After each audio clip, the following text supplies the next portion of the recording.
Chris, thanks so much for joining us for this interview. I have so many questions I want to talk with you and ask you about worship and your new album. Before, I like to do this with people when I first interview them. I love to pull up, if I have it, I love to pull up a photo of a time that we've met.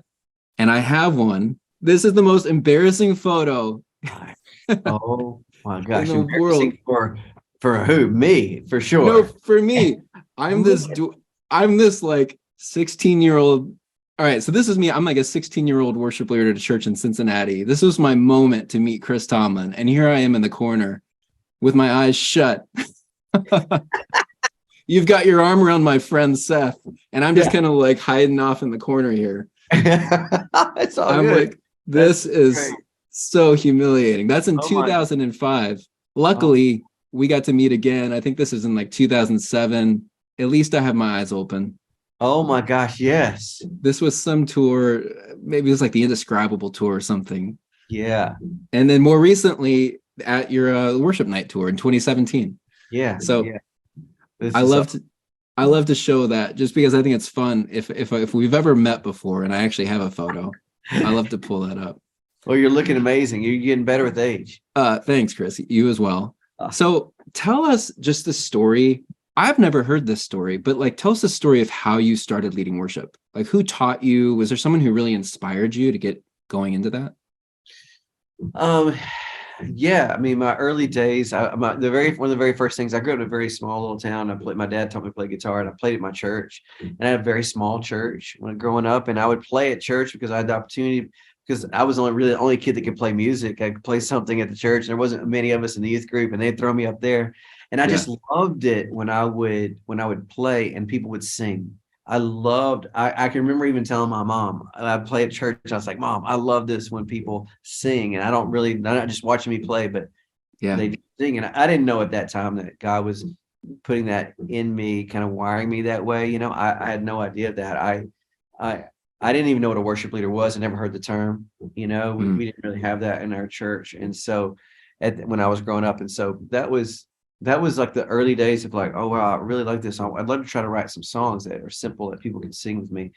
And it started like that. And I got an opportunity when I was in senior in high school, to play at this crusade. It was like a youth event, youth week kind of in the summer. And I was really fired up, and I only knew like 3 songs. I didn't know many songs, but this youth pastor asked me if I'd come play, and I was like, sure. And I was just, I had no idea what I was doing. And this guy named James, he calls me, and he got this deep voice, and he's like, hey, my name is James. I'm like, hey, I'm Chris. He's like, man, I'm calling you because I'm speaking at this youth week, and you're leading the music, and I've never heard of you before, and I kind of want to know who you are. And I was like, well, James, the reason you never heard of me is because I've never done this before, and I've only played at my home church, and I've never played out like this. He said, well, what kind of songs do you do? And I said, well, James, I know like these 3 songs. And he was like, you could hear the pause over the phone. And he's like, okay, can I send you some music? And I was like, yeah. So he sends me these tapes. That'll tell you when it was. It was tapes. He sends me these tapes and some CDs and tapes. And it was his worship. It was his worship tapes and CDs. And it says produced by Louis Giglio. And I was wow. I was like, oh, that's an interesting name. And I just learned these songs, and I came and I learned all these little choruses, and I brought them with note cards, and I just learned. I had no idea what I was doing. First time I ever led was at this week with kids. Started leading that week, and I learned all these songs. And then James at the end of the week said, hey man, 2 things. One is you have no idea what you're doing, and 2, you have no idea how God's going to use your songs all over the world. Wow. And I was looking at him like, well, what are you talking about? I didn't have any songs. My songs were on note cards that were from this tape and CDs from this guy named Louis Giglio. I was like, what is this? I don't know what you're talking about. And he put his hand on my head, and he said, God, would you make Chris a psalm writer for his generation? And it was like lightning went through me, man. And it was a moment. It was a marking moment in my life. And God started opening up doors from that moment to get play. And I was going to college, and I got into college. And I was at another youth camp. I was playing all these little youth events, and I got a youth camp, and the speaker was named Louis Giglio. And I was like, that was the guy from the tapes. Yeah. the guy that from these tapes, and we connected. And I remember Louis coming to me and said, "Man, I speak all over the place, and I hear all the same songs everywhere I go. But these songs, where are these coming from?" And I said, "Bro," Wow. I said, "Well," I said, "I've been writing them, kind of writing them in my room, and this is what." And I remember him looking at me and said, "Man, I think the whole world's going to sing these songs." And it was a Nice. second person who had come along, and so Louis like, "Man, when I go speak, I'm going to take you with me." And this is Yeah. before Passion. This is way before any of that, Yeah. and these early days. And so I say all that to say it was people who believed in me when I didn't see it myself. I surely didn't see those Yeah. things in myself. Somebody believed in me and saw something I didn't see in myself. And looking back, it's just God's incredible divine plan, because I would have never dreamed it. I would have never dreamed. I didn't know how to do this. Knowing my family's in music, knowing my family's in ministry, I had no idea how this would work. I was just trying to take small steps, and whatever opportunities came my way. Yeah. Wow. And what, 20, 30 years later? I mean, 30 years. wow. Look at it 30 years now. later, here we are, still trying to do the same thing, trying to write songs for the church, trying to write Yeah. songs for that Yeah. congregations sing. I And love that. same thing. I still same thing. I just want people to Yeah. sing. Yeah. Well, your songs have impacted churches like all over the world. I mean, I know as a worship leader, I've led your songs just about every week for the past 20 years. I'll never forget when I was on staff at the Vineyard Church in Cincinnati, Yeah. and she called me and she's like, "Matt, have you heard this new song on the radio? Indescribable. You have to do it. You have to do it." And it was in my set list for every week for like the next year. Oh man, And that's so cool. so I want to talk about your new album because it's full of worship songs that are incredible. Holy Forever is one of them. Yeah. But before we get there, everybody listening to this, a lot of them, worship leaders, we kind of know you as a worship leader. We know you as a songwriter. We've been singing your songs. Can we switch gears and just give us a glimpse into like what the world of Chris Tomlin looks like just in a normal work week, like a normal week, like Right. school drop off, travel, songwriting. I know you golf a little bit. I actually, if it was my way, I told the guys, I'm like, I want to get put in a golf cart with Chris Tomlin with GoPros and just like we could golf and just talk about That'd life. be And so fun, bro. We that'd gotta be do that. I'd be that'd be a, so up for that. that'd be a fun interview. Because we could talk about a lot of things, and Yeah. everybody can see how really bad my golf So like what like give us a glimpse. Yeah. Like, what is a I normal mean, I have 3 girls. I have 3 daughters, and Yeah. 11, 8, and 2. So I have 2-year-olds. We're back in it. And so my wife Lauren, and yeah, my life is very pretty much mundane in the day to day. It is a lot of Yeah. school. When I'm not on the road, I don't try to do anything but try to be with my kids and be with my family, because it's so precious time to me. And so obviously, I'm on the road a lot, but when I'm home, it's every chance I can get to pick them up or drop them off or be there and be dad and just be with my girls. And I write as much as I can. In writing comes, it comes in flows for me. It comes in seasons, and there'll be times where I just feel like a lot of songs are coming. Sometimes times where I feel like, man, there's not much in the tank right now, and that's okay. That's just that's part of life and part of the rhythms. But yeah, it's very ordinary. There's nothing exciting. Every once in a while I get to play golf. I don't play a lot till it gets warm, and then I try to play if we go on. Usually if we go on vacation or something, that's kind of the time where I play, bring the clubs and play. But I love that's probably my favorite thing. I love being active. I love swimming. I've gotten into swimming. Try to do that about 3 or 4 times a week at least. And that's so good for me, because I just get in the pool and I just by myself, quiet, and I can think and exercise. I love being active, playing tennis, swimming, golf, all the things. But that's awesome. Mostly being a dad. That's great. That's awesome. When you're do you ever songwrite at home alone? Like is that kind of how you songwrite, or are you always like somewhere with other people? It's both. I mean, I have a little writing studio above my garage. Just got piano and some guitars in there. It's nothing fancy. I'm terrible on all the things technology, so I use my friends with that. But that's where some ideas come, and that's where I'll bring ideas, and that's where and then writing with mostly just getting connected with songwriting friends, and hey, what about this, what about that, and or I can usually they bring an idea to me sometimes, and that's always I feel like one of the strong suits of my writing is being open with people, as far open with my songs. It's like, Yeah. I don't just write a song and go, this is the way it is. And I try to write and then go, hey, what do you guys think about this? And just be like, listen to other people's input and kind of, okay, how do we make the song better? Yeah. Yeah. So tell us about, you got this new album, Yeah. Always. It's awesome. It's full of worship songs, full circle moment, I think, for you. Like, Yes, it is. in this tour coming up, the stories of songs, I can't remember what it's called, Yeah, but stories of worship. Yeah.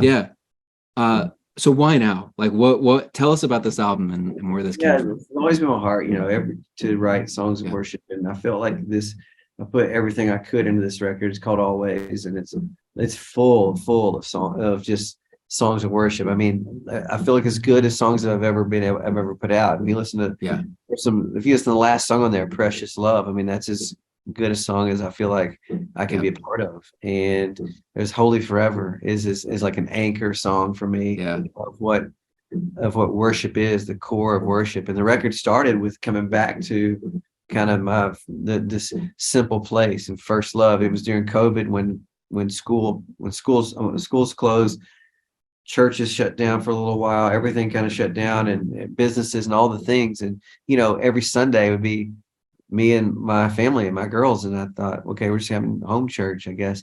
And for a year, God brought it. We would just have the Sunday mornings. It was such a precious time. And God put this song on my heart from back in the early days when I felt God putting a call on my life. When I was young, 8th, 9th grade, freshman high school, those years, I felt like this calling and it was one of those songs was a simple song called "Oh Lord, You're Beautiful," Keith Green. Yeah. And God just kept bringing that song back to me. And so for a year over COVID, I sang this every Sunday with my girls. We would just sing this on the Sunday mornings. And it was so beautiful to hear them singing. And so when I went to make this record, Always, I said, I don't know where this record's going, but I want to start right here in like this simple place. I want to start with this song. Yeah. And let's just start from here and see where it goes. And so it really started from that real place for me, that early calling of my life. And so I feel like there's so much around these songs that have a lot of that DNA in them. And Holy Forever is also an incredible song written with some pretty terrible songwriters, I'd say. So I'm not sure how you pulled that one up. No, I mean, obviously you've got like incredible songwriters on that song. Yeah, it's Jason Ingram and Brian and Jen Johnson and Phil Wickham. Yeah. And if you can't write a good song with that, you need to go sell houses or something. Yeah. You know what I'm saying? Yeah. But it's I mean, this song is, we need, and not just because I'm a part of writing this song, we need more songs like this in the sense of, right now I feel like there's two lanes of songs. There's songs of deliverance and there's songs of transcendence. And the songs of deliverance are what we sing mostly. And that's what they're easier to write. They're kind of the human experience. Rescue me, God. I need your help. I need your grace. I need you. And a lot of like what I need, me. And which I write most of those songs there. There's nothing wrong with those songs. The Psalms are filled with those songs. Amazing Grace, one of the greatest songs ever written, is one of those songs. But then there's these other songs of transcendence, which what I mean by that is there's nothing about us in the song, in the deal, and it just takes us to a place. It takes us to the throne of God. It takes us there. It opens our mind, opens our eyes to see. I try to say often, worship is more about seeing than it is about singing. I try to help people see with my songs, and Holy Forever is a reminder that there is an eternal song. Yeah. That there's an eternal song that never ends. The Revelation says day and night, they never stop saying, holy, holy, holy is the Lord God Almighty, who was and is to come. Yeah. That is the eternal song. That's the song of worship that whenever we lead our congregations, when we stand before our congregations, that's what we're trying to usher in and remind people, hey, we're joining in that song today. The song of worship, holy, holy, holy is the Lord. And you can't sing that enough, and you can't take people. So I've found this. I've always tried to find songs like that. And so when a song like Holy Forever comes, those songs, they change the room when you sing. because it takes people to a place of like, oh, this isn't just about me. Yeah. This is all of us together to the glory of God. And so, How Great Is Our God was one of those songs. One of the very first songs I wrote, We Fall Down. It's that we fall down. You are holy, holy, holy, right? Holy is the Lord. I think about the songs that have had the staying, any kind of staying with them and right. in churches and gone way past me. They're usually these songs, and these songs of transcendence of. And so I would encourage worship leaders out there to you know to always be putting these songs, gathering people and putting these songs in front of people, because they change. It's amazing how, what we do personally, all the things we're going through, all of our struggles, it's amazing how those things start getting reoriented and things start getting healed when we make much of God. It's usually not the other way around. It's not when it's like all about me. It's usually when it becomes all about God. All those other things in life starts recentering in the right way, and our lives are recentered. It's like, wow, we live in such a world where I have to remind myself of that all the time, man. Of just like, this is not about me. I mean, how many times during the day do I have to say that? And I've got kids to show me that. 3-year-old bossing you around.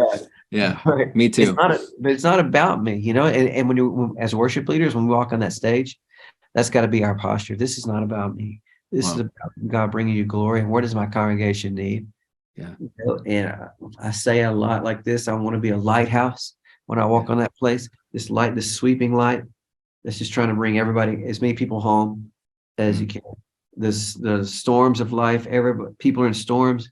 And Lord, let as a worship leader, I just want to be a lighthouse. That just this light that sweeps around the room that can bring people to you, Lord.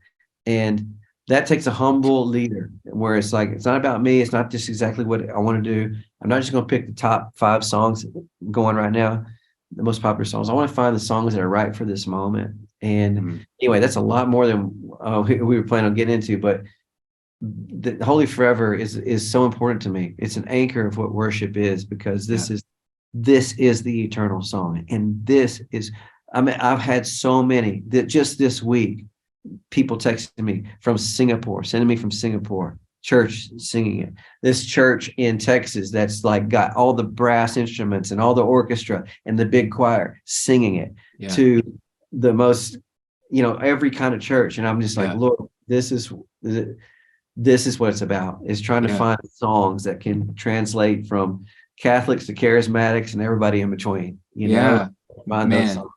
And you guys nailed it. And the scripture says, cry holy, holy, holy. And I just love it, because it really does bring it back to basics. It brings it back to what it's about. I grew up in the Vineyard Church movement. My dad was a pastor, and I was around Vineyard and Calvary Chapel, kind of like worship, like spirit songs, like these songs that are just like describing like who God is, and very little. And I love that about this album, and especially the "Oh Lord, You're Beautiful" track as well. And there, like, it kind of just like threads that needle perfectly, in that it brings you back to that these songs of worship. And I thank you as a worship leader. I thank you for putting that out. Oh, buddy, thank you so much. The opening track on there, Yahweh, on the record, is a song that I wrote with Jason Ingram and Stephen Furtick with Elevation. And that just feels like you're always looking for those opener songs. That's awesome. Songs we've been opening our set on tour with this song when I've been out on tour this last year. And I just love opening a night or opening a Sunday morning and saying, Yahweh, holy is your name. Again, just declaring, holy is your name. There will be no other God before you. There will be no other God before you. It's just simple as that. And so I'm really proud of these songs. There's some I could go on every song, but I think there's a lot in there for the church in this record. I have so many things I want to ask you, but I have 2 questions, and then we'll wrap this up. I heard you one time say that songs are like life rafts and for people. And I totally relate to that. Like in 2020, I just had a very dark season. I felt like I was going through, and there were songs that I literally was clinging to, of what I believe and what reality is and what scripture says and what God says. I'm curious for you, is there a song that's been a life raft to you during a difficult season? And what is that? I think Father's song, Matt Redman, my father's song, is a song Wow. that I come to when I just need to be still and be in a place with God and be and have it takes me there Yeah. every time. And just that idea of the Father singing over us, Yeah. and and just I think Matt said it so well. I mean, I could go down the list of Matt's songs.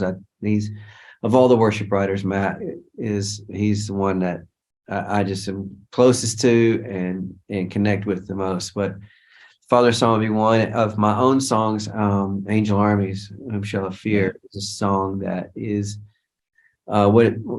just we live in fears everywhere, man. It is just the world is so fearful of Mhm. everything. There's so much it's just on fire. There's so much rage, there's so much frustration and so much fear out there. And just to say, to remind ourselves our story Yeah. is it comes from Second Kings. And Yeah.